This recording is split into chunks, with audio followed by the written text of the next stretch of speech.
ஓம் ஜனனீம் சாரதாம் தேவீம் ராமகிருஷ்ணம் ஜகத்குரும் பாதபத்மே thio ஸ்ருத்வா பிரணமாமி முहुर्मुहुः த்ரைலோக்ய Pujith ஸ்ரீமான் சதா விஜயவர்தனः சாந்திம் குரு கதாபாணி நாராயண நமோஸ்துதே ஜெய நாராயண நமோஸ்துதே.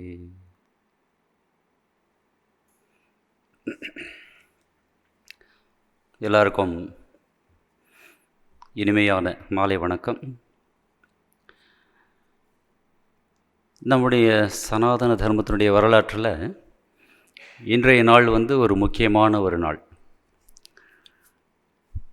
பல பேர் குரு ஸ்தானத்தில் இருந்து வழிகாட்டியிருக்காங்க. அப்பேற்பட்ட மகாத்மாக்களில் ஒருத்தர் தான் ராமானுஜர்.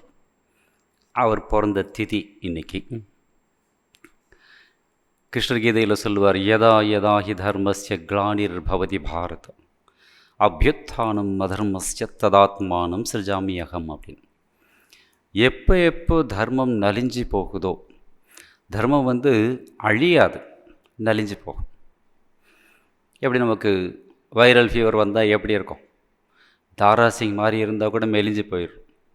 அப்புறம் மறுபடி சாப்பாடெலாம் நல்ல சாப்பாடெலாம் சாப்பிட்டு மறுபடியும் குண்டாகிறோம். அதை போல் தர்மத்துக்கும் மெலிஞ்சு போகக்கூடிய ஒரு நிலை வரும். எப்போ அந்த மாதிரி ஆகுதோ, அதர்மம் எப்போ தலை தூக்கி நிற்கிதோ, அப்போது எல்லாம் நான் வருகிறேன். எதுக்காக? பரித்ராணாய சாதுனாம் விநாசாய ச துஷ்கிருதாம். நல்லவர்களை காப்பாற்ற, கெட்டவர்களை அழிக்க, தர்ம சம்ஸ்தாபனார்த்தாய, தர்மத்தை மறுபடியும் ஸ்தாபனம் பண்ணுறதுக்கு. மறுபடியும் ஏன் ஸ்தாபனம் பண்ணணும்னாக்க, இந்த இண்டிபெண்டன்ஸ் டே வருது. ஒவ்வொரு வருஷமும் பிரைம் மினிஸ்டர் போய் எங்கள் கொடியை ஏற்றுறார். அன்றைக்கி ஒரு நாள் தான், அப்புறம் மறுபடியும் இறக்கி வச்சுருவாங்க இல்லையா? அடுத்த வருஷம் மறுபடியும் ஏற்றுறோம். லைக் தட் தர்மம் கீழே வந்துடுது. கீழே வருது அப்படின்னாக்கா, it is misunderstood by the public அப்படின்னு அர்த்தம். தப்பாக புரிஞ்சிக்கிறது. அந்த தப்பை எடுத்து சொல்லி எது சரியான மார்க்கமோ அது எடுத்து காட்டுறது தான் தர்ம சம்ஸ்தாபனம் அப்படின்னு அர்த்தம். புதுசாக ஆரம்பிக்கிறார் அப்படின்னு கிடையாது.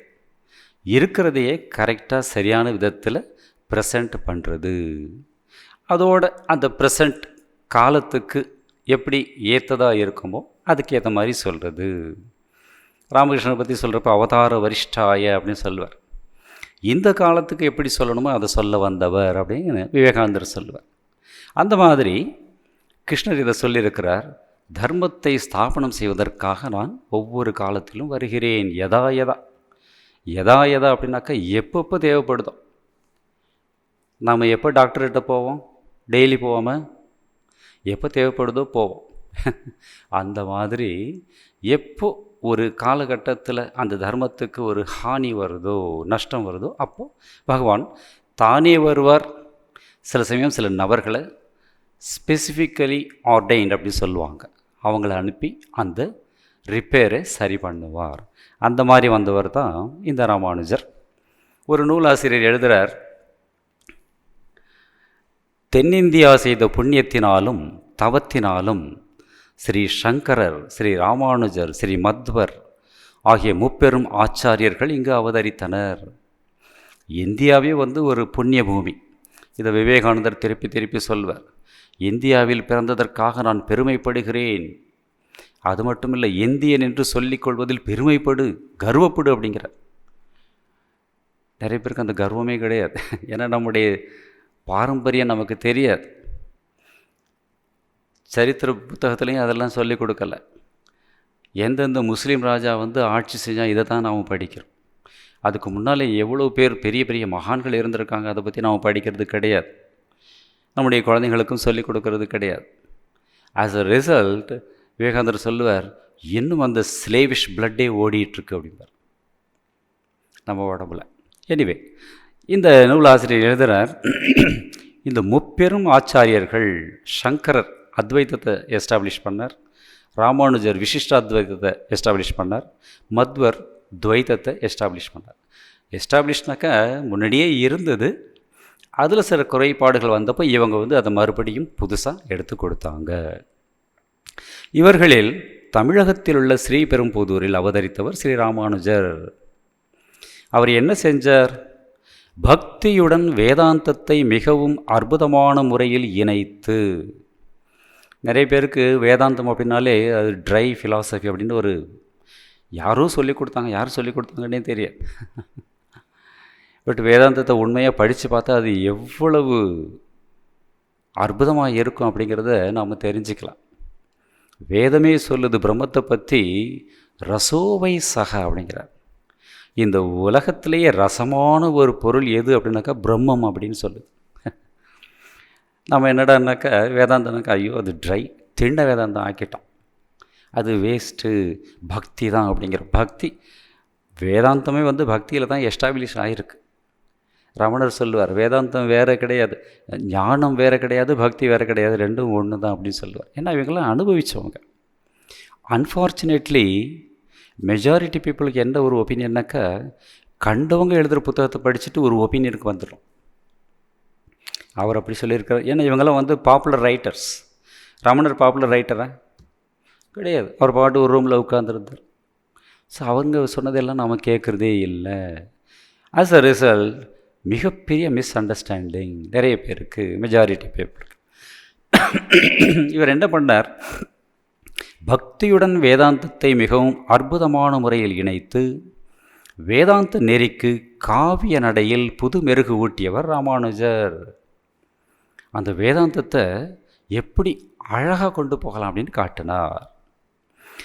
அவருடைய விசிஷ்டாத்வைத சிந்தனைகள், விசிஷ்ட அத்வைத்தம், சங்கரர் சொன்னது வெறும் அத்வைத்தம், இவர் சொன்னது விசிஷ்ட அப்படின்னாக்கா விசேஷமான அத்வைத்தம் அப்படின்னு சொல்கிறார். ஒரு பேர் கொடுத்தது. இன்று பல சமய பிரிவுகளிடையே நேரடியாகவோ மறைமுகமாகவோ ஆட்சி செலுத்தி வருகின்றன. இவர் வந்ததுக்கப்புறம் ஈவன் சங்கரைட்ஸ், சங்கரா ஃபிலாசபியை ஃபாலோ பண்ணுறவங்க கூட நிறைய கருத்துக்களை மாற்றிக்கிட்டாங்க அப்படின்னு வரலாற்று ஆசிரியர்கள் சொல்லுவாங்க.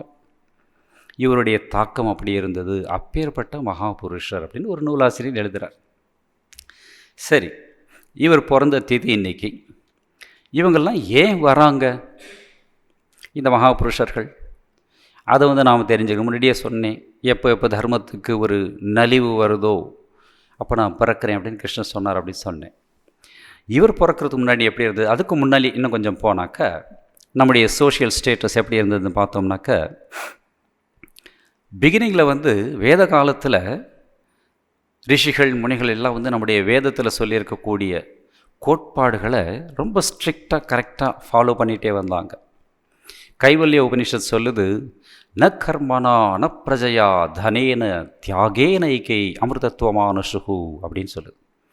ந கர்மனா அப்படின்னாக்கா நிறைய நல்ல கர்மாக்கள் செய்வதனால அந்த இறுதி நிலை கிடைக்காது.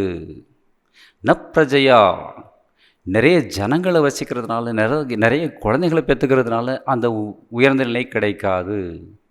ந தனேன மிகப்பெரிய பணக்காரன் அவன் வீட்டில் ஆண்டவன் நிற்பான் அப்படின்னு கிடையாது.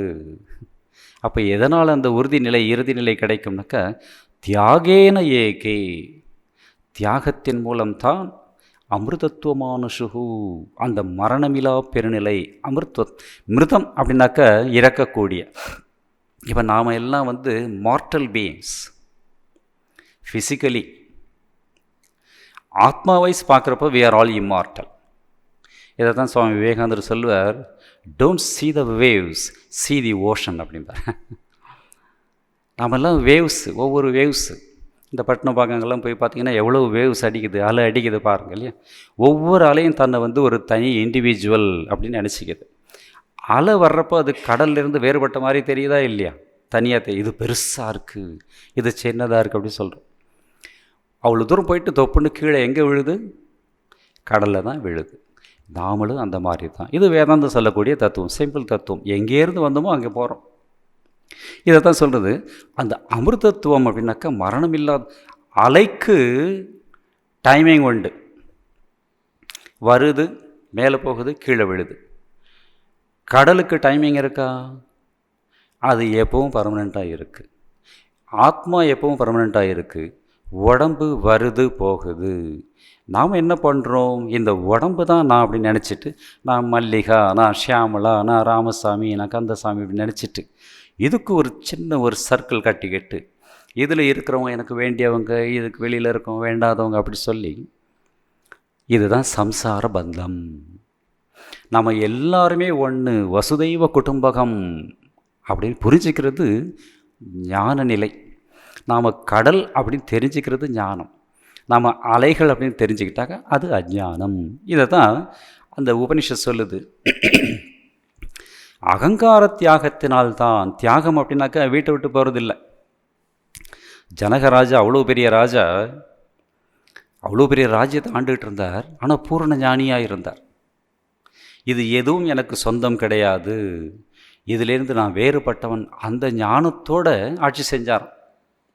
அதனால் அவர் பெரிய ஞானி அப்படின்னு சொல்லுவாங்க. கிருஷ்ணரே வந்து பாராட்டுறார் பகவத்கீதையில், ஜனகாதய அப்படின்னு சொல்கிறார். கர்மயோகத்தின் மூலம் அவர் உயர்ந்த நிலையை அடைந்தார் அப்படின்னு சொல்கிறார். ஸோ வீட்டை விட்டு போகிறது, சொத்து வந்து எல்லாருக்கும் எழுதி கொடுக்கறது அது இல்லை. நான் சோ அண்ட் சோ அப்படிங்கிறத விட்டுட்டு நான் உண்மையிலே அகம் பிரம்மாஸ்மி அப்படின்னு புரிஞ்சிக்கிறது, அனுபவிக்கிறது, அதுதான் அமிர்தத்துவம். அந்த நிலைக்கு இந்த அகங்கார தியாகத்தினால்தான் போக முடியும் அப்படின்னு கைவல்ய உபனிஷத் சொல்லுது. இதை தான் ப்ராக்டிஸ் பண்ணிகிட்டு இருந்தாங்க. ஆனால் எல்லா இடத்துலையுமே வந்து அந்த அதிகார பேதம் அப்படின்னு ஒரு வார்த்தை உண்டு. அது என்ன அர்த்தம்னாக்கா, இப்போ இங்கே இவ்வளோ பேர் நீங்கள் கேட்குறீங்க, நான் சொல்கிற கருத்துக்களை வந்து அப்புறம் தனித்தனியாக கேட்டால் ஒவ்வொருத்தரும் ஒவ்வொரு மாதிரி புரிஞ்சுப்பீங்க இல்லையா? ஒவ்வொருத்தருடைய அண்டர்ஸ்டாண்டிங் லெவல் டிஃப்ரெண்ட்டாக இருக்கும். It varies man to man. வேடிக்கை ஒரு கதை சொல்லுவாங்க. ஒரு தமிழ் வாத்தியார் சொல்கிறார், திரௌபதி காட்டில் இருந்தப்போ அந்த அக்ஷய பாத்திரம் கிடச்சிது. எல்லாருக்கும் சாப்பாடு போட்டுட்டு கடைசியாக அவள் சாப்பிட்டு கழுவி வச்சுருவான். கழுவி வச்சுட்டு அதுக்கப்புறம் அதில் சாப்பாடு வராது, அடுத்த நாள் தான் வரும். அப்படி ஒரு வாரம். ஒரு நாள் கழுவி வச்சுட்டா திடீர்னு பார்த்தா துர்வாச முனிவர் வந்து நிற்கிறார் ஒரு 10 சிஷ்யர்களோட. நாங்கள் சாப்பிட வரோம், குளிச்சுட்டு வரோம் சொல்லிட்டு போயிட்டார். இப்போ துர்வாசனம் வந்தவுடனே யுதிஷ்டனுக்கு பயங்கர பயம். எனக்கு அவர் சாபம் கொடுத்துருவார். அவருக்கு ஆசீர்வாதத்தை விட சாபம் தான் ஜாஸ்தியாக இருக்கும். பட் அந்த சாபம் கூட ஆசீர்வாதமாக முடியும், அது வேறு கதை. ஐயோ துர்வாசர் வந்திருக்கிறார், திரௌபதி ஏதாவது இருக்கான, ஐயோ இப்போ தான் நான் கழுவி வச்சேன், என்ன செய்கிறது? உடனே என்ன பண்ணுறது ஒன்றும் தெரியாது, அதுவும் காட்டில். உடனே இவ கிருஷ்ணரை வேண்டுனா. கிருஷ்ணர் வந்தார். அந்த கதையெல்லாம் உங்களுக்கு தெரியும். அந்த எனக்கும் பசிக்குது அப்படின்னு சொன்னார் அவர். பசிக்காக தான் இப்போ நான் உன்னை கூப்பிட்டதே, அவங்க பசியை தணிக்கணும்னு ஏதாவது சொல்லு அப்படின்னு. சரி அந்த பாத்திரத்தை கொண்டு வா அப்படின்னாக்கா அதில் ஒரு பாதி ரைஸ் இருந்தது அப்படின்னு ஒரு கதை. அதை எடுத்து கிருஷ்ணர் சாப்பிட்டார். சர்வம் பிரம்மார்ப்பண வஸ்து அப்படின்னு சொன்னார். எல்லாருடைய பசியும் போயிடுச்சு. அதில் துர்வாசரெலாம் கிளம்பி போயிட்டாங்க. இது ஒரு பக்கம். இது அந்த தமிழ் வாத்தியார் சொல்லிவிட்டு கேள்வி கேட்குறார் 7th படிக்கிற பசங்க. இதுலேருந்து நீங்கள் என்னடா புரிஞ்சுக்கிட்டீங்க? ஒரு பையன் சொல்கிறான், திரௌபதிக்கு பக்தி ஜாஸ்தி சார். Very good, சிடாம். நீ என்னடா இப்போ சொல்கிற? கிருஷ்ணர் வந்து பக்திக்கு கட்டுப்பட்டவர் சார். Very good. வாத்தியார் ரொம்ப சந்தோஷம். இன்னொரு பையன் சொல்கிறான், பக்தி இருந்தால் கடவுளையும் பிடிச்சி இழுத்துடலாம் அப்படின்னு. இந்த மாதிரி ஒவ்வொரு பசங்க சொல்லிகிட்டே வராங்க. ஒரு பையன் மட்டும் சொன்னால், திரௌபதிக்கு பாத்திரத்தை சரியாக கழுவ தெரியல சார் அப்படின்னு. இப்போ அது ஒரு வியூ பாயிண்ட் இல்லை. அதிகார பேதம் அப்படின்னு சொல்லி இதுக்கு ஒரு பேர் உண்டு சமஸ்கிருதத்தில். யார் எந்த நிலையில் இருக்காங்களோ அந்த நிலையில் தான் புரிஞ்சிக்க முடியும். அதனால தான் ஒரு டீச்சர் சொல்லி கொடுக்குறப்போ ஒரு பையன் 95 வாங்குகிறான், இன்னொரு பையன் 35 வந்து தடுமாறுறான். ஏன்? அவனுடைய நிலை அந்த மாதிரி. Though we are human beings, seemingly we are all different from each other அப்படின்னு ஒரு அறிஞர் சொல்வார். எல்லாரும் சமம் கிடையாது. எந்த அளவுக்கு புத்தி வளர்ந்துருக்கோ அதுக்கேற்ற மாதிரி நம்முடைய ஸ்டேட்டஸ். ஆனால் அது தெரியதில்லை. உடல் வளர்ச்சி நமக்கு தெரியுது, புத்தி வளர்ச்சி ரொம்ப ரேராக தான் தெரியுது. அந்த மாதிரி இந்த அமிர்தத்துவமான அந்த அமிர்த நிலையை அடையக்கூடிய மார்க்கத்தை ரிஷிகள் முனிகள்லாம் ப்ராக்டிஸ் பண்ணிகிட்டு இருந்தாங்க. ஆனால் அதுலேயும் சில புரோகிதர்கள், அந்த நிலைக்கு தகுதி வராதவர்கள் என்ன பண்ணாங்க, அந்த உண்மை தத்துவத்தை உணராமல் புலன் இன்பத்துக்கு அடிமையாகி மனம் போன போக்கில் போய் மது மாமிசம் கொண்டு பலவிதமான மோசமான வேள்விகளை நடத்த ஆரம்பிச்சிட்டாங்க. இப்போ ராமகிருஷ்ணன் ஒரு கதை சொல்லுவார். அங்கே காமார்புகரில் ஒரு பெரிய பண்ணையார் இருந்தார். வருஷம் துர்கா பூஜை பண்ணுவார். ஆட்டை வெட்டி அம்மாவுக்கு பலி கொடுப்பார், எல்லாருக்கும் விருந்து வைப்பார். ஒரு வருஷம் பார்த்தா ஆட்டை பலி கொடுக்கறத நிறுத்திட்டார். என்ன அப்படின்னு கேட்டாங்க. அவர் சொன்னார், எனக்கு பல்லு விழுந்துருச்சு அப்படின்னு சொன்னார். அப்போ அம்மாவுக்கு கொடுக்குறோமா இல்லை நாம சாப்பிட்றோமா பாருங்க. நமக்கு என்ன, இப்போ நீங்கள் கூட இப்போ குரு மகாராஜுக்காக ஸ்வீட் வாங்க போனாக்கா கடையில் போனால் எதை வாங்குவீங்க சொல்லுங்கள்? உங்களுக்கு எது பிடிக்குமோ அதை தான் செலக்ட் பண்ணுவீங்க இல்லையா? கவனிச்சிருக்கீங்களா? நம்ம இதெல்லாம் கவனிக்கிறது இல்லையா? ஜிலேபி எனக்கு ரொம்ப பிடிக்கும், ஜிலேபி குரு மகாராஜ் கொடு அப்படிங்க. நம்ம பாட்னா ஆசிரமத்தில் ஒரு பிரம்மச்சாரி இருந்தார். அவர் வந்து ஸ்ட்ரிக்ட் வெஜிடேரியன். அவர் அங்கே போஸ்டிங் போட்டிருக்காங்க, பூஜாரிக்கு அசிஸ்டண்ட்டு. அங்கே ஒரு பெங்காலி டிவோட்டி சந்தேஷ் அப்படின்னு ஒரு ஸ்வீட் இருக்குது, கல்கத்தாவில் அங்கே எல்லாம் கிடைக்கும், பீகாரில். அது ஒரு 1/2 kg கொண்டு வந்து கொடுத்து, மகாராஜ் இது குரு மகாராஜ் கொடுத்துருங்க அப்படின்னு சொல்லி கொடுத்துட்டு இந்த பிரம்மச்சாரிகிட்ட கொடுத்துட்டு போயிட்டாங்க.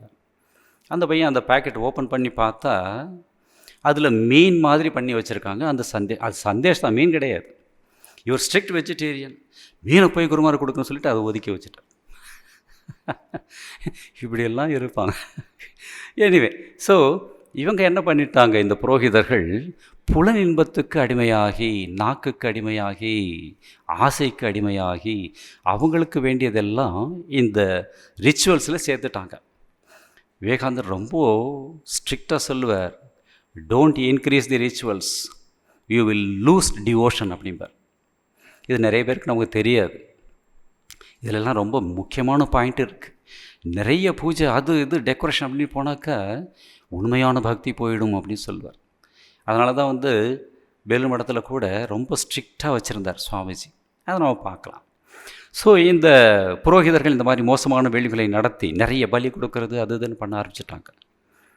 அந்த நேரத்தில் இது தவறு அப்படின்னு சுட்டி காட்டி, எது உண்மையான உயர்ந்த வாழ்க்கைக்கு தேவை, அது கருணை மாண்பு அப்படின்னு சொல்ல வந்தவர் தான் புத்தர் பிரான் அப்படின்னு ஆசிரியர்கள் சொல்கிறாங்க. கருணை மூலமாகவும், மாண்பு அப்படின்னாக்க கேரக்டர் ஸ்ட்ரென்த், நேர்மையான வாழ்க்கை, அதுதான் மாண்பு. மாண்புமிகு அப்படின்னு போடுறோம், அவங்கெல்லாம் நேர்மையாக இருக்கணும்னு அர்த்தம். இருக்காங்களா இல்லையா, தட் இஸ் டிஃப்ரெண்ட். மாண்புமிகு அப்படின்னு போடுறோம்னாக்க நேர்மையாக இருக்கணும், அந்த போஸ்ட்டுக்கு அது தேவை. கடவுள் அடையிறதுக்கு அந்த நேர்மை இருந்தால் தான் முடியும். ராமரை பற்றி சொல்கிறப்போ வால்மீகி முனிவர் சொல்வார், he was the personification of சத்தியம் அண்ட் ஆர்ஜவம் அப்படின்னு சொல்லுவார். ராமர் எப்பேற்பட்டவர், சத்தியமானவர், ஆர்ஜவம்னாக்கா நேர்மையானவர் அப்படின்னு சொல்லுவார். இந்த 2 குவாலிட்டி இருந்தாக்கா கடவுளை நீங்கள் தேட வேண்டாம், கடவுள் உங்களை தேடி வருவார் அப்படின்னு பெரியவங்க சொல்லுவாங்க. ஸோ இது தப்பு, கருணையும் மாண்புமே உயர்ந்த நிலைக்கு அழைத்து செல்லும் என்ற விளக்க அவதரித்தார் புத்தர். வேள்விகளெல்லாம் நிறுத்த சொன்னார். அவர் வேள்விகளை ஒத்துக்கொள்ள அப்படிங்கிறதுக்காக அப்போ இருந்தவங்க அந்த ஆர்த்தடாக்ஸ் பிராமின்ஸ் அப்போ ரொம்ப ஜாஸ்தியாக இருந்தாங்க. இவர் நாஸ்திகர் அப்படின்னு சொல்லிட்டாங்க. தவிர உருவ வழிபாடு கூடாதுன்னு வேற சொன்னார். உருவ வழிபாட்டின் மூலமாக பலவிதமான கோல்மால்லாம் நடந்துக்கிட்டு இருந்தது நம்முடைய இந்து சமுதாயத்தில். இதெல்லாம் தான் அந்நியர்கள் வர்றதுக்கு காரணமாக இருந்தது அப்படின்னு சொல்லி வரலாற்று ஆசிரியர்கள் எழுதுவாங்க. உண்மை எது பொய் எது அப்படின்னு தெரியாமல் பொய்யின் பின்னாலே எல்லாரும் போக ஆரம்பிச்சிட்டாங்க. வெளிநாட்டுக்காரங்க வந்து ஈஸியாக மத மாற்றம் செஞ்சாங்க அப்படின்னு சில ஆசிரியர்கள் சொல்லுவாங்க. ஸோ அவங்க புத்தரை வந்து இவர் வேள்வியை ஒத்துக்கிறது இல்லை, சாமியை ஒத்துக்கிறது இல்லை, இவர் நாஸ்திகர் அப்படின்னு சொல்லிட்டாங்க. ஆனால் புத்தருக்கு பரந்த இதயம், அதனால் நிறைய பேர் கவரப்பட்டு வந்தாங்க. பட் இங்கே என்ன ஒரு மிஸ்டேக் ஆச்சுன்னாக்கா, புத்தர் இருந்த வரைக்கும் நல்லா இருந்தது. அவர் போனதுக்கப்புறம் இங்கேயும் வந்து தகுதி இல்லாதவங்க வந்து சேர ஆரம்பிச்சிட்டாங்க புத்தருடைய மடங்களில் கூட. தவிர நல்லவங்க கெட்டவங்க, பெரியவங்க சின்னவங்க, ஆண்கள் பெண்கள் என எல்லோருமே வந்துட்டாங்க. எல்லாருக்குமே இடம் கொடுத்தாங்க. விளைவு என்ன ஆச்சுன்னாக்கா, கடவுள் இல்லை, இது இல்லை, அது இல்லை, வேள்வி இல்லைன்னு சொல்லிட்டு அது ஒரு மாதிரியாக போயிடுச்சு. சூன்யவாதம்னு அதுக்கு ஒரு பேர். அந்த மாதிரி ஒரு குரூப் அப்படின்னு சீல் வச்சுட்டாங்க. சூன்யவாதம் என தாழ்வுற்றது. அவங்களும் மனசு போனபடி வாழ ஆரம்பிச்சிட்டாங்க. இதுலேருந்து நாம் என்ன தெரிஞ்சுக்கிறோம்னாக்கா, எங்கே தவம் இல்லையோ அது கீழே வந்துடும். இதை தெரிஞ்சுக்கணும். விவேகானந்தர் நம்முடைய ரூல்ஸ் புக்கில் ஒரு இடத்துல சொல்லுவார், for the want of learning religious orders become degraded அப்படின்னு சொல்லுவார். படித்து உண்மையை நல்லா தெரிஞ்சு அதை கரெக்டாக ஃபாலோ பண்ணணும், இல்லைனாக்கா நம்ம மனசு கீழே போயிடும் அப்படின்னு இதை எழுதியே வச்சுருக்கிறார் சுவாமிஜி. இவங்க பெரியவங்க சொன்னதை சரியாக படிக்காமல் ஏதோ கொஞ்சம் படிச்சுட்டு தனக்கு புரிஞ்சதை ப்ரீச் பண்ண ஆரம்பிச்சிடுறாங்க. அதை கேட்டுட்டு இந்த ஆளுக்கு ஒரு குரூப்பு, அந்த ஆளுக்கு ஒரு குரூப்பு, இந்த மாதிரி போகி கடைசியில் உண்மை தத்துவத்தை விட்டு விலகி ரொம்ப தூரம் போயிடுறாங்க. ஸோ அந்த மாதிரி நேரத்தில் இந்த வேள்விகள் வேண்டாம், பூஜை வேண்டாம், புனஸ்காரம் வேண்டாம், ஒன்றுமே இல்லை, நத்திங் நத்திங் அப்படின்னு சொல்லிட்டு சூன்யம் சூன்யம் சொல்லிட்டு அது ஒரு மாதிரியாக ஆயிடுச்சு. விவேகானந்தர் ஒரு இடத்துல சொல்வார், வேதத்தின் சாயல் இல்லாமல் இந்தியாவில் எதையும் ஏற்க மாட்டார்கள் அப்படின்னு சொல்வார். ஏன்னாக்கா இந்த இந்த மண்ணே எப்படிப்பட்டதுனாக்கா ஆன்மீக பூமி, வேறு யாருடைய பூமியும் கிடையாது, ஆன்மீக பூமி இந்த பூமி. இந்த கேரளாவில் ஒரு கம்யூனிஸ்ட் லீடர் இருந்தார் ஒரு 60 years பேக், நம்பூதிரி பாட் அப்படின்னு. பிராமண ஃபேமிலி, கம்யூனிஸ்டில் சேர்ந்துட்டு பெரிய லீடர் ஆகிட்டார். தமிழ்நாட்டுக்கு ஏதோ ஒரு ஊருக்கு வந்திருக்கார் மீட்டிங். ஈவினிங் 6:30க்கு மீட்டிங், மத்தியானம் வந்துட்டார். எங்கேயோ ஒரு வீட்டில் தங்கி, அப்போல்லாம் சிம்பிளாக இருந்தாங்க, இப்போ தான் ஹோட்டலில் தங்குறாங்க. ஏதோ ஒரு வீட்டில் தங்கிட்டு சாப்பிட்டுட்டு கொஞ்சம் ரெஸ்ட் எடுத்துகிட்டு 3:30 மணிக்கு டீ சாப்பிட்டு பக்கத்தில் ஏதாவது கோயில் இருக்கா அப்படின்னு கேட்டார். கோயிலா? நீங்கள் கம்யூனிஸ்ட் பார்ட்டி, நீங்கள் கோயிலுக்கெல்லாம் போவீங்களா அப்படின்னு கேட்டிருக்காங்க. இவர் சொன்னார், இதெல்லாம் ரத்தத்தில் ஊறி போயிருக்குப்பா அப்படின்னு சொன்னாராம். ஸோ இந்தியர்கள் அந்த மாதிரி. சுவாமிஜி ஒரு இடத்துல பேசுவார், இந்தியர்கள் நாஸ்திகம் பேசினாலும் அவங்க நாஸ்திகர்கள் ஆக முடியாது அப்படின்னு சொல்லுவார். அவ்வளோ நம்பிக்கை சுவாமிஜிக்கு. அந்த மாதிரி வேதத்தின் சாயல் இல்லைன்னாக்கா இந்தியாவில் எதையுமே ஏற்க மாட்டார்கள் அப்படின்னு சொல்லுவார்.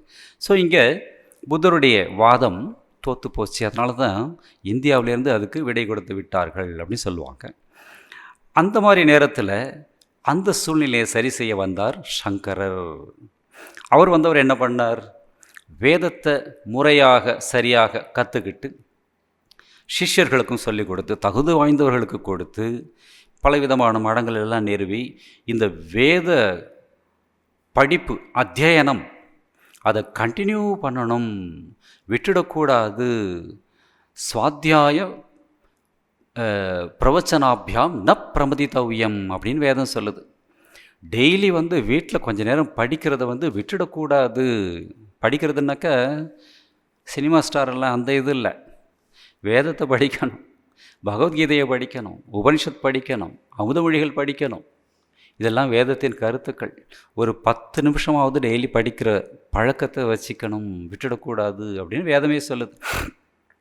ஸோ வேதத்தை சரியாக படிச்சுட்டு தகுதி வாய்ந்த சிஷ்யர்கள் கொடுத்து மீண்டும் சங்கராச்சாரியார் நிலைநிறுத்தினார். உபனிஷதங்கள், பகவத்கீதை, பிரம்மசூத்திரம் இதெல்லாம் மீண்டும் ஒலிக்க தொடங்கின. 4 மடங்களை ஸ்தாபனம் பண்ணார். சில பேர் 5 மடங்கள் சொல்லுவாங்க. குரு பரம்பரையை உருவாக்கி, தசநாமி சம்பிரதாயத்தை உருவாக்கிட்டு 32 வயசில் அவர் போயிட்டார் சங்கராச்சாரியார். அவர் போனதுக்கப்புறம் அடுத்த லெவலில் வர்றவங்க மறுபடியும் அந்த தகுதியில் கொஞ்சம் அதிகார பேதம் வருது. தகுதி இல்லாதவர்கள் காவி அணிந்து கொண்டு சங்கரர் சொன்ன விளக்கத்தை தவறாக புரிந்து கொண்டு, அவர் எந்த மீனிங்கில் சொன்னார் அப்படிங்கிறத புரிஞ்சிக்காம, நானே கடவுள், அகம் பிரம்மாஸ்மி அப்படிங்கிறத அவங்க என்ன புரிஞ்சுக்கிட்டாங்க, இந்த உடம்பு தான் கடவுள், நான் இந்த பரம்பரையில் வந்திருக்கேன், நான் தான் கடவுள், என்ன கும்பிடுங்க அப்படின்னு சொல்ல ஆரம்பிச்சிட்டாங்க. உடம்பு கடவுள் அப்படின்னு சொல்லவே இல்லை, உள்ளே இருக்கக்கூடிய ஆத்மஸ்வரூபந்தான் கடவுள் அப்படின்னு சொல்லியிருக்கிறார். அதை சரியாக புரிஞ்சிக்காம தப்பாக புரிஞ்சுக்கிட்டு உடல் தான் கடவுள் என்று தவறாக புரிந்து கொண்டு இவங்களும் தீய வழிகளில் போக ஆரம்பித்தார்கள், பேராசையில் வாழ ஆரம்பித்தார்கள். மறுபடியும் அங்கே ஒரு அடி விழுது. அதை சரி செய்யறதுக்கு அந்த மாதிரி காலகட்டத்தில் தோன்றியவர் ராமானுஜர். பகவத்கீதையில் கிருஷ்ணர் சொல்லுவார், சகாலே நேகமகதா யோகோ நஷ்ட பரந்தப. விவஸ்வான், மனு, சூரியன் இவங்கெல்லாம் சொன்ன அந்த யோகம் காலப்போக்கில் அப்படியே கொஞ்சம் கொஞ்சமாக நஷ்டமாயிடுச்சு, நலிஞ்சு போச்சு. அதை நான் இன்றைக்கி உனக்கு மறுபடியும் சொல்கிறேன் அப்படின்னு பகவத்கீதையில் சொல்வார். அதே மாதிரி கட்டம் பல நிலைகளில் நடந்திருக்கு. ராமானுஜர் வந்தப்போ அந்த மாதிரி தான் இருந்தது. அவர் என்ன சொன்னார்? தகுதி வராமல் நானே கடவுள் என்று சொல்லக்கூடாது. அத்வைத்தம் அப்படிங்கிறது மார்க்கம் கிடையாது, அது கோல். அது நான் வேல்மடத்தில் இருந்தப்போ நம்ம சுவாமி ஒருத்தர் மகான் மகராஜ்னு பேர், இப்போ வெளியில் இருக்கிறார், பெரிய இன்டலெக்சுவல். அவர் ஒரு நாள் என்கிட்ட பேசுகிறப்போ சொன்னார், அங்கே இருந்த ஒரு சீனியர் சாமிக்கிட்ட போய் நான் நல்ல சண்டை போட்டேன் அப்படின்னார். என்ன சண்டை அப்படின்னு நான் கேட்டேன். அவர் துவைத்தத்தை விசேஷமாக பேசுகிறார். நான் சொன்னேன், நாம் எல்லாருமே அத்வைதிகள் தான், சாரதாமாவே சொல்லியிருக்காங்க, நம்ம அத்வைத்தம் தான் ஃபாலோ பண்ணணும் அப்படின்னு நான் சொன்னேன். நான் பேசின பேச்சில் அவர் அப்படியே பேச முடியாமல் அப்படியே சைலண்ட் ஆகிட்டார் அப்படின்னு என்கிட்ட சொல்லிட்டு இருந்தார். அப்போ நான் ஒரு கேள்வி கேட்டேன், நீ சொன்னது கரெக்ட், நீ ஜெயிச்சிட்ட, பட் அத்வைத்தம் அப்படின்னாக்கா அங்கே சண்டையே இருக்கக்கூடாது, நீ எப்படி சண்டை போட்ட அப்படின்னு நான் கேட்டேன். சண்டை சச்சரவு எல்லாம் கடந்த நிலை அத்வைத்தம். அத்வைத்தம்னாக்கா எங்கே ரெண்டு இல்லையோ அப்படின்னு அர்த்தம். ரெண்டு பேர் இருந்தால் தான் நீங்கள் சண்டை போடுவீங்க இல்லையா? நீங்களே வீட்டில் இப்படி இப்படி குஸ்தி போட்டிங்கன்னு வச்சுங்க, யாரும் பார்க்கலனாக்கா ஓகே, யாராவது பார்த்தாங்கன்னாக்கா கீழ்பாக்கத்துக்கு ஃபோன் பண்ணுவாங்க, சம்திங் ஹேஸ் ஹேப்பன்ட் அப்படின்னு இல்லையா? அத்வைதங்கிறது ஒரு நிலை, அடைய வேண்டிய நிலை. இதுக்கு இதெல்லாம் மார்க்கங்கள். ஸோ இங்கே நானே கடவுள் அப்படிங்கிறது சொல்லக்கூடிய தகுதி வராமல் நிறைய பேர் நான் தான் கடவுள், என்னை வர்ஷிப் பண்ணுங்க அந்த மாதிரி ஆரம்பிச்சிட்டாங்க. ஸோ இங்கேயும் ஒரு பிரச்சனை வந்தது. இதை சரி செய்கிறதுக்காக ராமானுஜர் வந்தார். எங்கே அவதரித்தார்? ஸ்ரீபெரும்புதூர். உங்கள் எல்லாருக்குமே தெரியும். இங்கே இப்போ கூட அந்த கோயில் இருக்குது, அவருடைய வீடு கூட இருக்குதுன்னு நினைக்கிறேன். அப்பா பேர் ஆசுரி கேசவாச்சாரியார். அவருக்கு சர்வக்ரது அப்படிங்கிற ஒரு பட்டம் கொடுத்துருந்தாங்க. சர்வக்ரது அப்படின்னாக்க எல்லா விதமான வேள்விகளையும் செய்யக்கூடியவர்.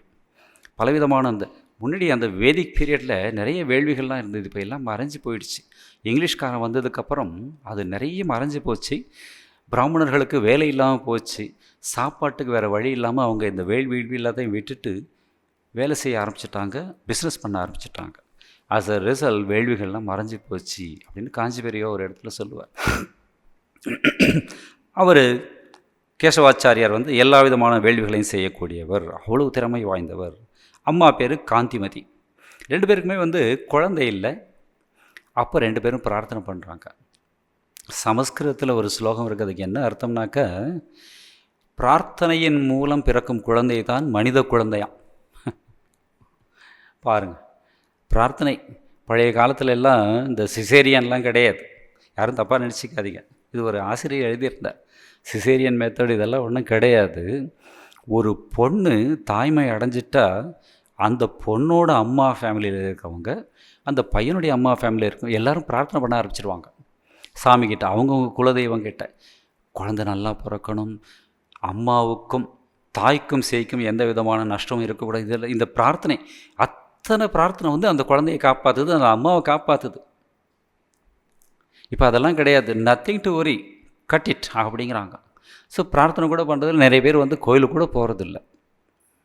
பிறக்கிற குழந்தைங்கள்லாம் எப்படி இருக்குது பாருங்கள் சொசைட்டியில். ஸோ பிரார்த்தனை பண்ணாங்க. உடனே ஒரு நாள் கனவில் விஷ்ணு நானே உனக்கு மகனாக பிறக்கிறேன் அப்படின்னு சொன்னாராம். பாருங்கள், இந்த மாதிரி யாருக்காவது கனவு வந்திருக்கா? பிரார்த்தனை பண்ணால் வரும். ஏன் பிறக்கணும் விஷ்ணு? அவர் சொன்னாராம், தங்களையே கடவுளாக நினைத்து கர்வம் தலைக்கேறி தீய வழியில் செல்லும் பிடிவாதக்காரர்களை கடை தேற்றுவதற்காக நானே உனக்கு மகனாக பிறக்கிறேன் அப்படின்னு சொன்னார். சங்கரர் சொன்ன தத்துவத்தை தப்பாக புரிஞ்சுக்கிட்டு தவறான பாதையில் போய் அவங்க மட்டும் இல்லை, பின்னாடி வர்றவங்களையும் அந்த தவறான பாதையில் காட்டுறாங்க. சொசைட்டியே, தர்மமே அழிஞ்சு போயிடும், அதை சரி செய்கிறதுக்காக வருகிறேன் அப்படின்னு சொல்கிறேன். பிடிவாதக்காரர்கள் அப்படின்னு ஒரு வார்த்தையை யூஸ் பண்ணுறார் விஷ்ணு. ஏன்னாக்க பிடிவாதம் எங்கே இருக்கோ தாமச குணம் இருக்குதுன்னு அர்த்தம். தாமச குணம் இருந்தாக்கா அங்கே ஆன்மீகம் வளராது. ஆன்மீகம் வளரணும்னாக்கா சத்துவகுணம் இருக்கணும். இது பகவத்கீதையில் கிருஷ்ணன் சொல்லக்கூடிய தத்துவம். சத்துவம் இல்லாமல் சத்வாத் சஞ்சாயதே ஞானம் ரஜசோ லோப ஏவச்ச பிரமாத மோகோ தமசோ பவதோ அஜ்ஞானம் ஏவச்ச அப்படின்னு சொல்லுவார். தாமச குணம் இருந்தால் அஞ்ஞானத்தில் கொண்டு போய் விட்டுடும். அந்த மாதிரி இதில் ஆன்மீகத்தை பற்றி பேசுகிறதுக்கு தகுதியே கிடையாது. ஸோ அந்த பிடிவாதம் இருந்தால் மோசமான நிலை அப்படின்னு விஷ்ணு சொல்கிறார். அதன்படி ராமானுஜர் பிறந்தார். எப்போது? சித்திரை மாதம் 12ஆம் தேதி கிபி 1017ஆம் வருஷம். அதாவது இப்போ இருந்து 1009 வருஷம் முன்னாடி பிறந்தார். சித்திரை மாதம் 12ஆம் தேதி. அவங்க மாமா பேர் பெரிய திருமலை நம்பி. அவர் ஸ்ரீரங்கத்தில் இருந்தார். அங்கேருந்து குழந்தைய பார்க்க வந்திருக்கிறார் வாழ்த்துறதுக்காக. அந்த காலத்தில் இதெல்லாம் சிஸ்டம், ப்ரோட்டோக்கால். தங்கச்சி குழந்தை பிறந்தா, அக்கா குழந்தை பிறந்தா போய் பார்க்கணும். நடந்தே வருவாங்க. அப்போல்லாம் கார் கிடையாது, ஒன்றும் கிடையாது. அவ்வளோ தூரத்தில் ஸ்ரீரங்கத்துலேருந்து வந்திருக்கிறார். இவங்க இருக்காங்க ஸ்ரீபெரும்புதூரில். பார்க்குறார். பார்த்து அந்த குழந்தையோட அவருக்கு அந்த அங்க லட்சணங்கள்லாம் படிக்க தெரியும். சாமுத்திரிகா லட்சணம்னு சொல்லுவாங்க. சில குழந்தைகளை நீங்கள் பார்க்கலாம் இங்கே. அதை பார்த்தாலே உங்களுக்கு மனசில் ஒரு ஆனந்தம் வரும். கண்ணுலாம் கச்சிதமாக இருக்கும். சில குழந்தைங்களை பார்த்தா ஒரு மாதிரியாக பார்க்கும் சின்னதுலேயே. ஃப்யூச்சரில் மினிஸ்டர் ஆனாலும் ஆகிடுவாங்க அவங்கெல்லாம். இப்போவே தெரியும் அதெல்லாம். ஸோ அந்த மாதிரி விளையும் பயிர் முளையிலேன்னு சொல்லுவாங்க. இந்த குழந்தைய பார்த்த உடனே அந்த தெய்வீக அடையாளங்கள்லாம் நல்லா இருக்குது. கண், காது, மூக்கு, கை, கால் எல்லாத்தையும் பார்க்குறார். அப்புறம் அந்த ஜாதகத்தை கணிக்கிறப்ப அவர் பார்க்குறார், லக்ஷ்மணன் எந்த ராசியில் பிறந்தானோ அதே ராசியிலே இந்த குழந்தை பிறந்திருக்கு அப்படின்னு கண்டுபிடிச்சி, அதனால தான் ராமானுஜன் அப்படின்னு அவரே பேர் வைக்கிறார். ராமஸ்ய அனுஜக ராமானுஜ, ராமனுடைய தம்பி. அதுக்கு இன்னொரு மீனிங் என்ன? ராமனை ஃபாலோ பண்ணுபவன் அப்படின்னு இன்னொரு அர்த்தம். ராமஸ்ய அனுஜ, ராமன் பின்னாலேயே போகிற. லக்ஷ்மணன் அதே தான் பண்ண பாருங்க இல்லையா? ஸோ ராமஸ்ய அனுஜக ராமானுஜ அப்படின்னு பேர் வச்சார். அனுஜன் அப்படிங்கிறது தான் காலப்போக்கில் அது மாறி கேரளாலாம் நீங்கள் மலையாளம் யாருக்காவது தெரியும்னாக்கா அனியன்பாங்க தம்பியை. உங்களுக்கு தெரியுமோ தெரியாது இல்லையா? அனியன் அப்படின்னாக்கா மலையாளத்தில் தம்பின்னு அர்த்தம். அனுஜன் தான் அனியன் ஆகிடுச்சு. ஜேஷ்டன்னாக்கா அண்ணா, அது சேட்டன் சொல்லுவாங்க. மலையாளம் தெரிஞ்சால் நீங்கள் இதெல்லாம் ரசிக்கலாம். ஸோ ராமானுஜன் அப்படின்னு பேர் வச்சுட்டா அந்த தமிழில் இளைய ஆழ்வார், இளைய பெருமாள் அப்படின்னு கூப்பிட்டாங்க. சின்ன வயசுலேயே இவருக்கு சாதுக்களோட பழக ஆசை. இது எப்படி வருதுன்னாக்கா பூர்வ ஜென்ம சம்ஸ்காரங்கள். நல்ல விஷயங்களை கேட்க கேட்க நம்ம மனசு பரிசுத்தமாயிட்டே வருது. அப்போ என்ன ஆகும்? கெட்டவங்களை பார்த்தா தானே ஒதுங்க ஆரம்பிச்சிடும். சத்சங்கத்வே நிசங்கத்துவம் அப்படின்னு சங்கராச்சாரியர் பாடுவார். எது எது தேவையில்லையோ அதுலேருந்து நீங்களே ஒதுங்க ஆரம்பிச்சிடுவீங்க. இது வெட்டி வேலை, வீணான வேலை, வீணான பேச்சு அப்படின்னு சொல்லி நீங்களே ஒதுங்க ஆரம்பிச்சிடுவீங்க. அதில் இன்ட்ரெஸ்டே இருக்காது. இந்த குழந்தைக்கு அந்த மாதிரி தான். சின்ன வயசுலேருந்தே சாதுக்களோட பழகணும்னு ஆசை. காஞ்சிபுரத்தில் அப்போது திருக்கச்சி நம்பின்னு ஒரு பெரிய மகாத்மா இருந்தார். ரொம்ப ஹம்பிளாக இருப்பார். காஞ்சிபூர்ணர் பேர். அவர் டெய்லி காஞ்சிபுரத்துலேருந்து பூந்தமல்லி வருவார். அங்கே ஒரு பெருமாள் கோயில் இருக்குது, அங்கே கும்பிட வருவார். இந்த ஸ்ரீபெரும்புதூர் வழியாக தான் போகணும். அப்போல்லாம் இவ்வளோ பில்டிங் கிடையாது, ஃபேக்ட்ரி கிடையாது, ஃப்ரீயாக இருக்கும். அங்கே ராமானுஜர் கூட அவருக்கு பழக்கம் வருது. அவரை கூப்பிட்டு பெரிய மகாத்மாவாக இருக்கிறார் சொல்லிட்டு ராமானுஜர் சின்ன பையன் தான், இப்போ 10 வயசோ என்னமோ, அவரை கூப்பிட்டு சாப்பிட கூப்பிட்றார். அவரும் சாப்பிட்றார். இந்த பையனுடைய லட்சணத்தை பார்த்துட்டு சாப்பிட்டு முடித்த உடனே சாது சேவை பண்ணணும் அப்படின்னு சொல்லி அவருடைய காலை பிடிக்க போகிறார். ஆனால் அந்த காஞ்சிபூர்ணர் பை பர்த் பிராமணர் கிடையாது. அந்த காலத்தில் ஒரு ஆர்த்தடாக்ஸ் சிஸ்டம் என்ன அப்படின்னாக்கா, பிராமணர்கள் மற்றவங்களுக்கு நமஸ்காரம் பண்ணக்கூடாது, மற்றவங்க தான் பிராமணர்களுக்கு நமஸ்காரம் பண்ணணும் அப்படின்னு ஒரு சிஸ்டம் இருந்தது. அப்போ அவங்கெல்லாம் ரொம்ப படித்தவங்களாக இருந்தாங்க, வேதம் படித்தவங்களாக இருந்தாங்க. அந்த வேதத்துக்கு ஒரு மரியாதை கொடுக்கறதுக்காக அப்படி ஒரு சிஸ்டம். வயசு பார்க்க மாட்டாங்க.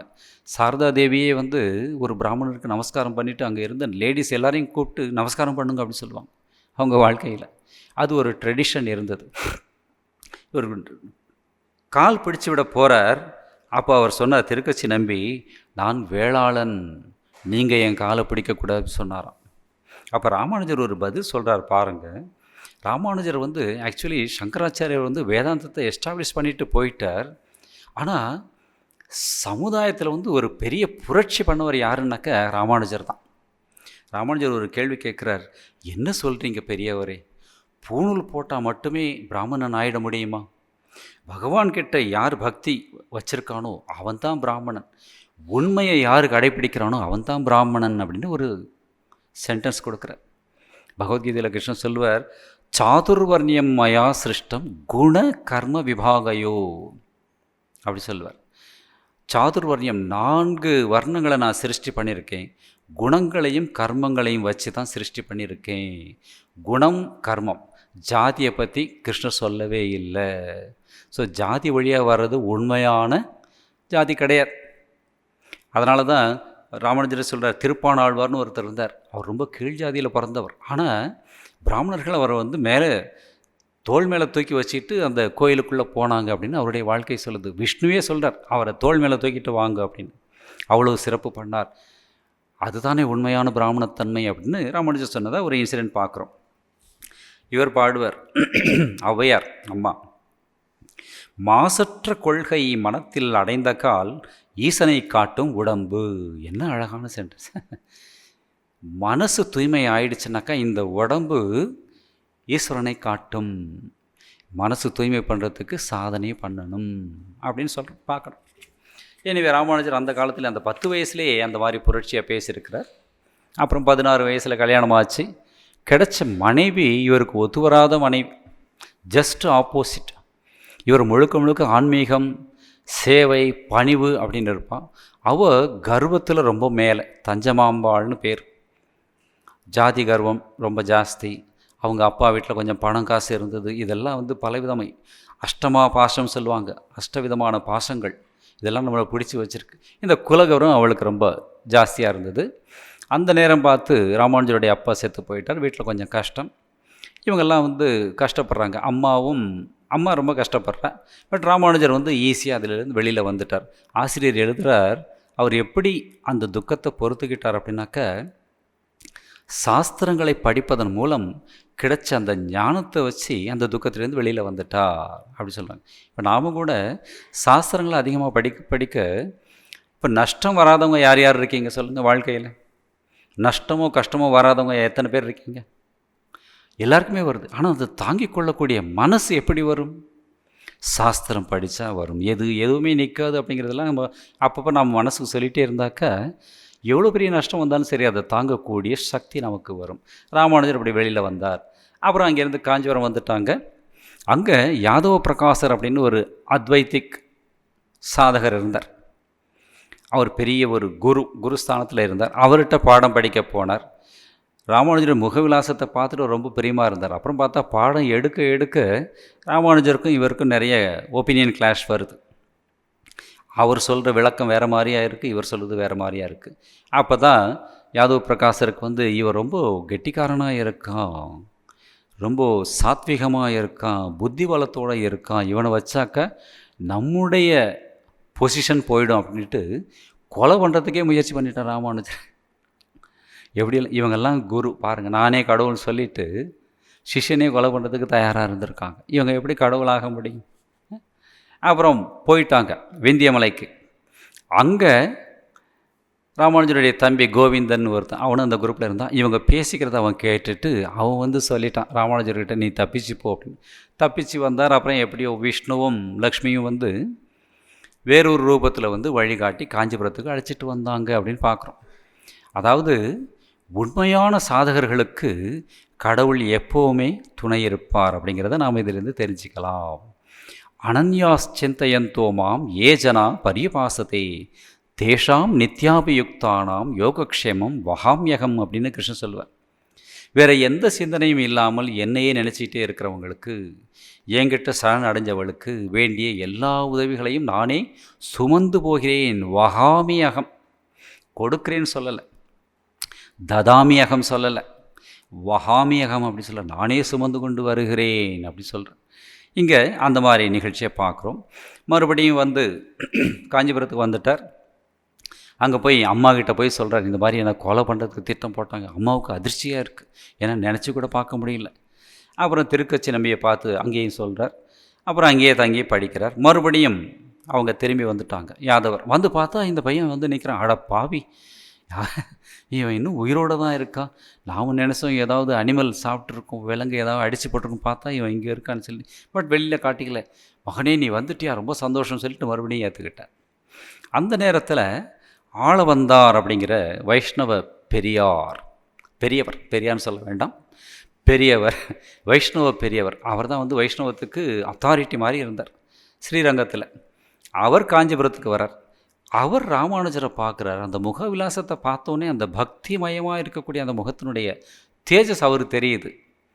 தப்பான கூட்டத்தில் இந்த பையன் சிக்கியிருக்கானே அப்படின்னு விஷ்ணுக்கிட்ட போய் பிரார்த்தனை பண்ணுறார், அந்த பையனை எப்படியாவது எழுத்துக்கோ அப்படின்னு. இதுலேருந்து நாம் கற்றுக்கணும், நமக்கு ஏதாவது நடக்கணும் நல்லதுனாக்க ஃபஸ்ட்டு குரு மகாராஜிட்ட போய் சொல்லணும், அப்புறம் நாம் பிரயத்தனம் பண்ணணும். வேலூர் மடத்தில் இருந்தப்போ அங்கே மெயின் டெம்பிளுக்கு முன்னாடி ஒரு சின்னதாக புக் ஸ்டால் இருந்தது, இப்போவும் இருக்குது. கொஞ்சம் தூரம் தள்ளி அந்த மியூசியம் வச்சுருப்பாங்க. இது 11:45 இதை மூடிடுவாங்க. மியூசியம் 1 மணிக்கு மூடுவாங்க. எனக்கு நிறைய பேர் லேட்டாக வருவாங்க பார்க்குறதுக்கு. 1 மணி வரைக்கும் அது இருக்கும். அங்கே போகிறவங்க எல்லோரும் கிதாப் மிலேகா, புஸ்தகம் கிடைக்குமான்னு கேட்பாங்க. அங்கே இருந்த சாமி ஒருத்தர் என்ன பண்ணிட்டார், ஜிஎஸ் மகாராஜிட்ட போய் சொல்லி இங்கே சின்னதாக ஒரு புக் ஸ்டால் வச்சாக்கா நல்லாயிருக்கும் அப்படின்னு சொல்லியிருக்கிறார். அவர் என்ன பண்ணிட்டார், மேனேஜர் மகாராஜிட்ட பேசு அப்படின்ட்டார். மேனேஜர்கிட்ட போய் பார்த்தா இதெல்லாம் இப்போ இல்லை, புதுசாக ஆரம்பிக்காத அப்படின்னு சொல்லி இப்படியே போயிட்டுருக்கு. அந்த சாமி எனக்கு பழக்கம். அவர் என்கிட்ட ஒரு நாள் நைட்டு வாக்கிங் பண்ணுறப்ப என்கிட்ட சொன்னார், ஸோ இந்த மாதிரி இது பேச்சு நடந்துக்கிட்டே இருக்குது, ஒரு முடிவே தெரியலப்பா அப்படின்னார். அப்போ நான் சொன்னேன், நீங்கள் யார்கிட்ட சொல்லணுமோ சொன்னீங்களா அப்படின்னு கேட்டேன். யார்கிட்ட சொல்லணும்? பிரசிடென்ட் மகாராஜிட்ட வேண்டாம், அவருக்கும் பெரியவர் ஒருத்தர் இருக்கார், அவர்கிட்ட சொன்னீங்களா? பிரசிடென்ட் மகாராஜோட பெரியவர் யார்? எங்கே? அவர் தானே பெரியவர். அவருக்கும் பெரியவர் ஒருத்தர் இருக்கிறார், பர்மனெண்ட்டாக இருக்கிறார், சொன்னீங்களா அப்படின்னு. யாரை சொல்கிற நீ அப்படின்னு. கோயிலுக்கு போய் முதல்ல அவர்கிட்ட சொல்லுங்க, அவர்கிட்ட சொன்னால் நடக்கும் அப்படின்ட்டு நான் போயிட்டேன். 1 மாதம் கழித்து நான் ஒரு நாள் வாக்கிங் பண்ணுறப்போ அவர் எனக்காக வெயிட் பண்ணிட்டுருக்கார். 10:30 மணிக்கு நைட்டு, வின்டர் சீசன், யாருமே கிடையாது. ஹேய், நீ சொன்னது நடந்துருச்சு, பர்மிஷன் கிடச்சிருச்சு அப்படின்னார். இது சும்மா ஒரு எக்ஸாம்பிளுக்கு சொல்கிறேன். எதுக்கு சொல்ல வந்தேன், ஆளவந்தார் பார்த்துட்டு, ராமானுஜரை பார்த்துட்டு விஷ்ணுக்கிட்ட போய் பிரார்த்தனை பண்ணுறார். அவனுடைய முக விலாசமே பக்திமயமாக இருக்குது, அவனை எழுத்துக்குங்கோ அப்படின்னு பிரார்த்தனை பண்ணார். இந்த மாதிரியே போயிட்டு இருந்தது. ஆளவந்தாருக்கு உடம்பு சரியில்லாமல் போயிடுச்சு. அப்போது ராமானுஜனை அழைச்சிட்டு வா அப்படின்னு சொல்லி பெரிய நம்பி அப்படிங்கிற ஒரு சிஷ்யனை அனுப்பினார். அவர் வந்தார். ராமானுஜர் அங்கே போனார். போகிறதுக்கு முன்னாடியே ஆளவந்தார் போயிட்டார். நிறைய விஷயங்கள் இருக்குது, எல்லாத்தையும் பேசவே முடியாது, சிம்பிளாக நான் சொல்லிட்டு முடிச்சுக்கிறேன். ஆளவந்தார் போய் சேர்ந்துட்டார். வைகுண்ட பதவி. சைவர்கள் போனாக்கா கைலாச பதவி, வைஷ்ணவர்கள் போனால் வைகுண்ட பதவி. அவர் போயிட்டார். ராமானுஜர் போய் செத்ததை தான் பார்க்க முடிஞ்சது. அங்கே பார்த்தா ஆளவந்தாருடைய 3 விரல் இப்படி மடங்கி இருக்கான். இவர் ஏன் இப்படி வச்சுருக்கிறார் அப்படின்னு கேட்குறேன். ஏன்னா ஃபஸ்ட் டைம் அவர் பார்க்குற ராமானுஜர் இப்படி தான் வச்சுருப்பாரா அப்படின்னு. அங்கே இருக்கிறவங்க சொல்லுவாங்க, இல்லை இப்படி இல்லை, சாதாரணமாக தான் இருக்கும். அப்புறம் ஏன் இந்த மாதிரி மடங்கி இருக்குது? யாருக்குமே காரணம் தெரியல. அப்போது ராமானுஜர் பிரார்த்தனை பண்ணுறார், இதுக்கு என்ன காரணம் அப்படின்னு. அப்போ அவர் மனசுலேருந்து 3 ரெசல்யூஷன் வருது, விரதம். என்ன சொல்கிறார், அவர் சொன்னாராம், மக்களின் அறியாமையை போக்கி பஞ்சசம்ஸ்காரம் செய்வேன். பஞ்சசம்ஸ்காரம்னாக்கா அவனை வைஷ்ணவன் ஆக்குவேன் அப்படின்னு அர்த்தம். கன்வர்ஷன், அதான் மக்களுக்கு சரியான பாதையை காட்டுவேன் அப்படின்னு சொல்லி ஒரு சென்டென்ஸ் சொன்ன உடனே ஒரு விரல் நீண்டுடுச்சு. ஸ்ரீபாஷ்யம் எழுதுவேன், இன்னொரு விரல் நீண்டுடுச்சு. ஒரு நல்ல வைஷ்ணவனுக்கு பராசர முனிவரின் பெயரை வைப்பேன் அப்படின்னு 3 விரலுமே நீண்டுடுச்சு அப்படின்னு அவருடைய வாழ்க்கையில் பார்க்குறோம். எல்லாருமே ஆச்சரியப்பட்டாங்க.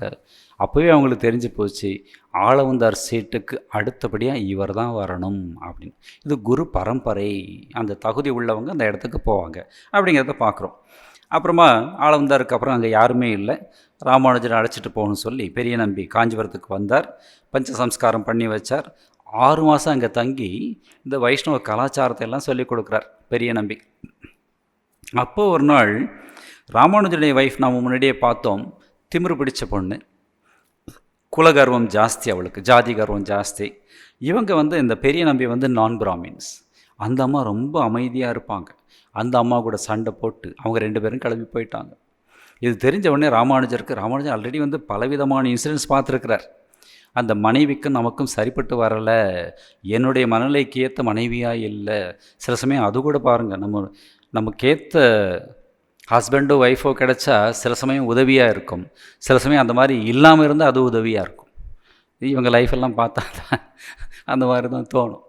ஸோ இவ கூட இனிமேல் வாழ முடியாது, அவளுடைய மனநிலை வேறு, என்னுடைய மனநிலை வேறுன்னு சொல்லிவிட்டு அவளை அவங்க வீட்டுக்கு அனுப்பி வச்சுட்டு இவர் என்ன பண்ணார், நேராக வரதராஜர் கோயிலுக்கு போனார். காஞ்சிபுரம் வரதராஜர் கோயில்.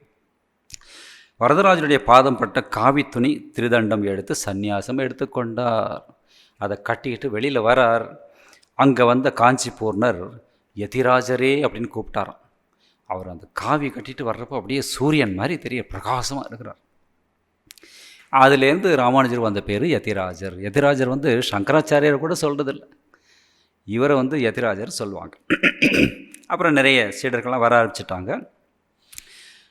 காஞ்சிபுரத்தில் இருந்த யாதவ பிரகாசர் இவர்கிட்ட சீடர் ஆகிட்டார். எப்படி குரு மகாராஜிட்ட சொல்லிக் கொடுக்க வந்தவங்க ஒரு விதத்தில் கொஞ்ச நாள் கழித்து சீடர்கள் ஆகிட்டாங்க. தோதாபுரி இவர்கிட்ட கற்றுக்கிட்டார், பைரவி பிராமணி இவர்கிட்ட கற்றுக்கிட்டார். இந்த மாதிரி பார்க்குறோம். அதே மாதிரி ராமானுஜர்கிட்ட அந்த யாதவ பிரகாசர் கோவிந்தஜீயர் அப்படிங்கிற சிஷ்யர் ஆகிட்டார். அப்புறம் இந்த மதுரைக்கு பக்கத்தில் திருக்கோஷ்டியூர்னு ஒரு ஊர் இருக்குது, காரைக்குடிக்கு பக்கத்தில். அங்கே போய் திருக்கோஷ்டியூர் நம்பின்னு அவர் ஆளவந்தாருடைய ஒரு சிஷ்யர், அவர்கிட்ட தீட்சை வாங்கணும்னு சொல்லிட்டு ராமானுஜர் போனார். அந்த காலத்துல எல்லாம் ரொம்ப ரெஸ்ட்ரிக்ஷன்ஸ் எல்லாம் வச்சு பார்ப்பாங்க, ஈஸியாக தீட்சை கொடுக்க மாட்டாங்க. நம்ம ஆர்டரில் கூட இப்போ தான் ரொம்ப லிபரலாக கொடுக்குறாங்க. முன்னாடியெல்லாம் பிரம்மானந்த மகாராஜெல்லாம் இருந்தப்போ அவர் பார்ப்பார், இன்றைக்கி வேண்டாம் அப்புறம் வா அப்படிம்பார். டக்குன்னு கொடுக்கவே மாட்டார். அவங்க நேரம் காலம் அவங்க தகுதி இதெல்லாம் பார்ப்பாங்க. உண்மையிலே இன்ட்ரெஸ்டாக இருக்காங்களா இதெல்லாம் பார்ப்பாங்க. இப்போ தான் கொஞ்சம் ஓரளவு லிபரலாக கொடுக்குறாங்க. இந்த திருக்கோஷ்டியை நம்பி இன்னொரு நாள் வா பார்க்கலாம்னு சொல்லிட்டு இவர் இது காஞ்சிபுரத்துலேருந்து நடந்து போகிறார். திருக்கோஷ்டியில் அது எங்கேயோ இருக்குது, இது எங்கேயோ இருக்குது. 18 தடவை நடந்துருக்கிறார் ராமானுஜர். 18 தடவை நடந்து கடைசியாக நாராயண மந்திரத்தை வாங்கினார். நாராயண மந்திரத்தை வாங்கினோடனே இவர் என்ன பண்ணிட்டார் ராமானுஜர், அவர் சொன்னார், குரு சொன்னார், இதை யாருக்கும் சொல்லக்கூடாது, தகுதி வாய்ந்தவர்கள் மட்டும்தான் சொல்லணும், தகுதி இல்லாதவங்க சொன்னால் நீ நரகத்துக்கு போயிடுவே அப்படின்னு சொல்லிட்டார். சரி சரின்னு சொல்லிவிட்டு நேராக போய் இந்த மந்திரத்தை சொன்னால் என்ன பலன் அப்படின்னு கேட்டார் ராமானுஜர். சொர்க்கத்துக்கு போகலாம், வைகுண்டத்துக்கு போகலாம்னு சொன்னோடனே அந்த ஒரு வார்த்தையிலே அவர் நேராக திருக்கோஷ்டியூர் கோயிலில் போய் அந்த இடத்த போய் நான் பார்த்துருவேன். எங்கே ராமானுஜர் நின்று சத்தம் போட்டாரோ அந்த இடத்தையெல்லாம் காட்டினாங்க. நான் போனப்போ ஒரு 10 வருஷம் முன்னாடி இங்கே தான் நின்று ராமானுஜர் கத்துனார், எல்லாருக்கும் மந்திரத்தை சொன்னார் அப்படின்னு காட்டினாங்க. அழைச்சிட்டு போனவங்க அந்த கோயில் தர்மகர்த்தா. அங்கே போய் நின்றுட்டு எல்லாரும் வாங்க, உங்களுக்கு கடை தேர்வதற்கான வழியை சொல்கிறேன் அப்படி சொல்லிட்டு நாராயண மந்திரத்தை சொன்னார். யாரோ கேட்டுட்டு இந்த திருக்கோஷ்டி நம்பிக்கிட்ட போய் சொல்லிட்டாங்க, நீங்கள் சொல்லக்கூடாதுன்னு சொன்னீங்க, அவன் எல்லாருக்கும் மேலே போட்டு மைக்கு போட்டு பேசுகிறான். மைக்கு கிடையாது, அப்போ எல்லாருக்குமே சொல்லிட்டான் அப்படி சொன்னோடனே திருக்கோஷ்டி நம்பிக்கு பயங்கர கோபம். கூப்பிடு அவனை இங்கே அப்படி சொல்லிட்டு உடனே உனக்கு குரு வார்த்தையை கேட்கலனாக்கா உனக்கு என்ன கிடைக்கும் தெரியுமா, நரகம் அப்படி சொல்கிறேன். ராமானுஜர் பணிவாக சொன்னார், கீழே சாஷ்டாங்கமாக விழுந்து, எனக்கு நரகம் கிடைக்கும் பரவாயில்லை, யார் யார் இந்த மந்திரம் கேட்டாங்களோ அவங்க எல்லாருக்கும் வைகுண்ட பதவி கிடைக்கும் இல்லையா, அவ்வளோ பேர் வைகுண்டம் போகிறப்போ அதுக்கு நான் நரகத்துக்கு போனால் என்ன பரவாயில்லை அப்படி சொன்ன உடனே திருக்கோஷ்டி நம்பி அவரை தூக்கி கட்டி பிடிச்சிட்டார். நீ தான் என்னுடைய குரு அப்பா, நீ வயசில் குறைஞ்சவன், உன்னுடைய மனசு எனக்கு இல்லையே, இவ்வளோ பெரிய தயாளு குணம் இல்லையே அப்படின்னு. சுவாமிஜி ஒரு இடத்துல சொல்லுவார், ராமானுஜாஸ் heart was greater than Shankara's. சங்கராச்சாரியர் வேதாந்தத்தில் ரொம்ப ஸ்ட்ரிக்டாக இருந்தார், ஹார்ட் அவ்வளோ பெருசாக இல்லை அப்படின்னு சொல்கிறார். சுவாமிஜி சொல்கிறார், ராமானுஜனுடைய ஹார்ட்டு எல்லாருக்கும் கதவு திறந்தார், கீழ்ஜாதிக்காரங்களையும் கோயிலுக்கு அழைச்சிட்டு போன பெருமை ராமானுஜருக்கு உண்டு. அந்த காலத்திலே புரட்சி பண்ணியிருக்கிறார், 1000 வருஷம் முன்னாடியே அப்படின்னு சுவாமிஜி சொல்கிறார். எனிவே அப்புறம் ரங்கநாதனுடைய அர்ச்சகர் ஒருத்தர் இருந்தார் ஸ்ரீரங்கத்தில். இவர் ஸ்ரீரங்கம் போய் ஆளவந்தார் போனதுக்கப்புறம் அந்த சீட்டில் இருந்து கிளாஸ் எடுக்கிறது, வைஷ்ணவத்தை பரப்புறது, இந்த வேலையெல்லாம் பண்ணிக்கிறார். அங்கே இருக்கிற கோயில் அர்ச்சகருக்கு இவர் மேலே கோபம் வந்துருச்சு. சாப்பிட கூப்பிட்டுட்டு ஒய்ஃபுக்கிட்ட விஷத்தை கொடுத்து இதை கலந்து கோடு அவனுக்கு அப்படி சொல்லிட்டு, அந்த ஒய்ஃபும் ரெடியாக இருந்தான், நல்ல ஒய்ஃபு, கணவனுக்கு ஏற்ற ஒய்ஃபு. ராமானுஜர் வந்தார், அந்த முகத்தை பார்த்த உடனேயே இவளால் கொடுக்க முடியல, குழந்த மாதிரி அவ்வளோ கள்ளங்கவனம் இல்லாத அந்த முகத்தை பார்த்தோன்னே உண்மையை சொல்லிவிட்டு அழுதுட்டான். ராமானுஜர் போயிட்டார். ஆனால் இந்த பூஜாரிக்கு கோபம் தனியலை. 2 நாள் 3 நாள் கழித்து ராமானுஜர் கோயிலுக்கு வந்தப்போ அந்த தீர்த்தத்தில் விஷத்தை கலந்து கொடுத்தான் அந்த மனுஷன். இவனுக்கெல்லாம் என்ன பிறவி கிடைச்சிருக்குன்னே தெரியாது. தீர்த்தத்தில் விஷத்தை கலந்து கொடுத்துட்டு அவர் குடித்தோடனே அவர் தெரிஞ்சு போச்சு, சம்திங் இஸ் ராங். அப்படியே தள்ளாடிக்கிட்டே போனார். தொலைஞ்சான் பாவி அப்படின்னு அந்த அர்ச்சகர் நினச்சா 2 நாள் கழித்து பார்த்தா மறுபடியும் வந்து டான்ஸ் ஆடிக்கிட்டே பாட்டு பாடிக்கிட்டே வர்றார். அப்போ தான் இந்த பூஜாரி பார்த்தான், இவர் வந்து ஆர்டினரி ஹியூமன் பீயிங் இல்லை அப்படின்னு சொல்லி காலில் விழுந்து அவர் ஒரு சிஷ்யர் ஆனார். இந்த மாதிரியெல்லாம் வந்து நிறைய நிகழ்ச்சிகள் நடந்திருக்கு. திருப்பதிக்கு ஒரு தடவை போனார். அங்கே வந்து பெரிய திருமலை நம்பி இவருடைய மாமா, அவர் அங்கே ஆசிரமம் வச்சு அங்கே தங்கியிருக்கிறார். அவரே இறங்கி வரார் இவரை ரிசீவ் பண்ணுறதுக்கு. தங்கச்சி பையன் இருந்தாலும் இப்போ குருஸ்தானத்தில் இருக்கிறார். ராமானுஜர் கேட்குறார், நீங்கள் எதுக்கு வந்தீங்க, ஒரு சின்ன பையனை அனுப்பியிருக்கலாமே அப்படின்னு. பெரிய திருமலை நம்பி சொன்னாராம், நான் தேடி பார்த்தேன், என்னுடைய ஆசிரமத்தில் என்னை விட சின்னவன் யாருமே இல்லை அப்படின்னு. அவருக்கு வயசு அவ்வளோ. இந்த வைஷ்ணவத்தில் முக்கியமான பண்பு என்னன்னாக்கா பணிவு. பணிவோடு இருக்கணும். ஸ்ரீவில்லிபுத்தூர் ஒரு தடவை போயிருந்தப்போ ஒரு 5 வருஷம் முன்னாடி அங்கே போனவங்களுக்கு தெரியுங்க, பெரியாழ்வார் சந்நிதி தனியாக இருக்கும். அங்கே வந்து மாதத்தில் ஒரு நாள் தான் அதை திறந்து ஆரத்தி எல்லாம் காட்டுவாங்க. நாங்கள் போன அன்னைக்கு இது திறந்து வச்சுருந்தாங்க. ஸோ நானும் இன்னொரு சாமியும் போனோம். இந்த உத்திரையை வந்து நான் இப்படி போட்டிருந்தேன், எனக்கு தெரியாது. போய் கும்பிட்டுட்டே இருந்தப்போ அங்கே வந்து சில பிராமின்ஸ் இருந்தாங்க, வைஷ்ணவர்கள் இருந்தாங்க. அதில் ஒருத்தர் பார்த்துட்டு, அந்த துண்டு அங்கே தான் போடணுமோ, கையில் போட முடியாதோ அப்படின்னாரு சத்தமாக. என்ன தான் சொல்ல, சரி ஓ இது அப்படி சொல்லிட்டு கையில் வச்சுக்கிட்டேன். அப்படி சுற்றிட்டு வர்றப்போ அவர் மறுபடியும் என்னை எப்படியே முறைச்சி பார்க்குறாரு. பெரியவங்க முன்னாடி எப்படி இருக்கணும் தெரியாதா அப்படின்னாரு. நான் பார்த்தேன், பெரியவங்க முன்னாடி எப்படி பேசணும்னு உங்களுக்கு தெரியாதா அப்படின்னு நான் கேட்டேன். பெரியவர் இருக்காரங்க அப்படிங்கிற நினைப்பு இருந்தால் இந்த மாதிரி கத்துவாரா இல்லையா? அதை சொல்லிட்டு வந்தேன். அமைதியாக, எனக்கு தெரியாது, இது அமைதியாக சொல்லி தான் நான் பண்ணியிருப்பேன், இதுக்கு ஏன் இவ்வளோ கோவப்படுறீங்க? பணிவு இல்லை. ஆனால் ராமானுஜர் சொன்னது பணிவு.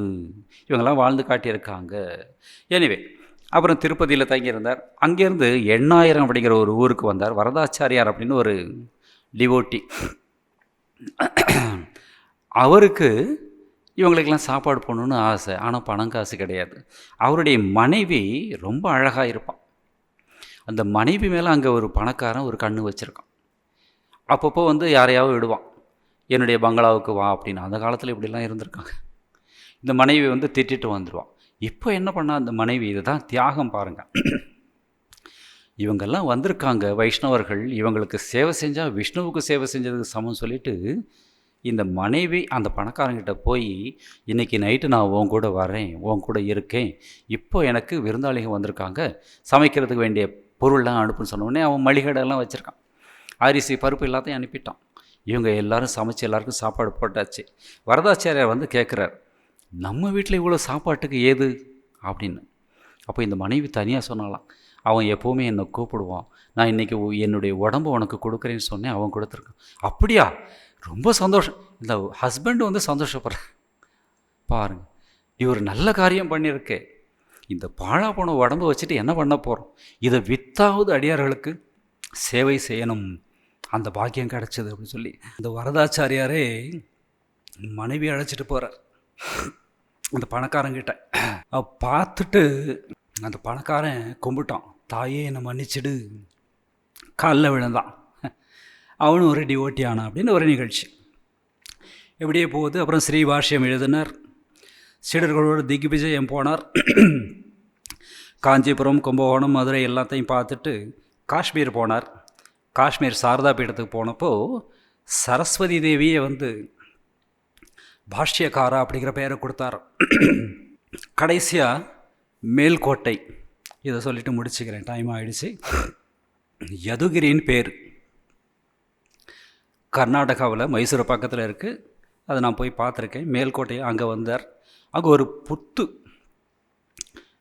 எறும்பு புத்து, அதில் ஒரு நாராயண சிலையை பார்த்தார். அவர் கனவுல தெரியுது, ராமானுஜர் கனவுல. அதை எடுத்து ஒரு பீடத்தின் மேலே அதை எஸ்டாப்ளிஷ் பண்ணார் ராமானுஜர். பண்ணிவிட்டு பூஜையெல்லாம் முடிச்சுட்டு படுத்துருக்கிறப்போ விஷ்ணு கனவுல வந்து சொன்னாராம், இதனுடைய உற்சவ விக்கிரகம் டெல்லி பாதுஷாக்கிட்ட இருக்குது அப்படின்னு. மனசு எந்த அளவுக்கு தூய்மையாகுதோ அந்த அளவுக்கு இந்த தெய்வீக கனவுகள் வரும்.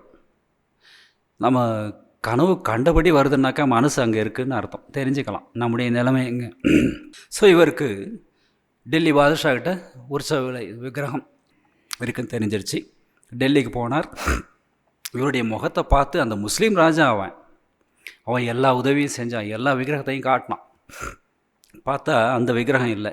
கடைசியாக அவனுடைய மகள் ரொம்ப பிரியமாக ஒரு சிலையை வச்சுருக்கான், அதை பாருங்க அப்படின்னு சொல்லிட்டு அங்கே போய் பார்த்தா அதுதான் அந்த உற்சவ விக்கிரகம். இவருக்கு தோணிச்சு, ராமப்பிரியரே அப்படின்னு கூப்பிட்டோடனே அந்த சிலையே ஜம்ப் பண்ணி வந்துதான். எந்த அளவுக்கு பக்தி பாருங்க. கட்டிலேருந்து ஜம்ப் பண்ணி இவர் கையில் வந்து தான், அப்படியே கண்லேருந்து தண்ணி வருது. உடனே அங்கேருந்து எடுத்துகிட்டு கிளம்பிட்டார். அரசகுமாரி அப்போ ஊரில் இல்லை. திரும்பி வந்த உடனே அந்த சிலையை காண சொல்லிவிட்டு அவளும் தொடர்ந்து வந்தான். கடைசியில் இங்கே எல்லாருமே மேல்கோட்டைக்கு வந்துட்டாங்க.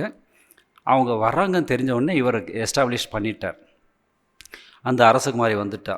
அங்கே அவளை வந்து அங்கேயும் தங்க வச்சார் கோயிலில். அவள் முஸ்லீம் பொண்ணு, தங்க வச்சார். கொஞ்ச நாள் அங்கே சாதனை பண்ணிவிட்டு அந்த பொண்ணு அங்கேயே சேர்த்து போனான்.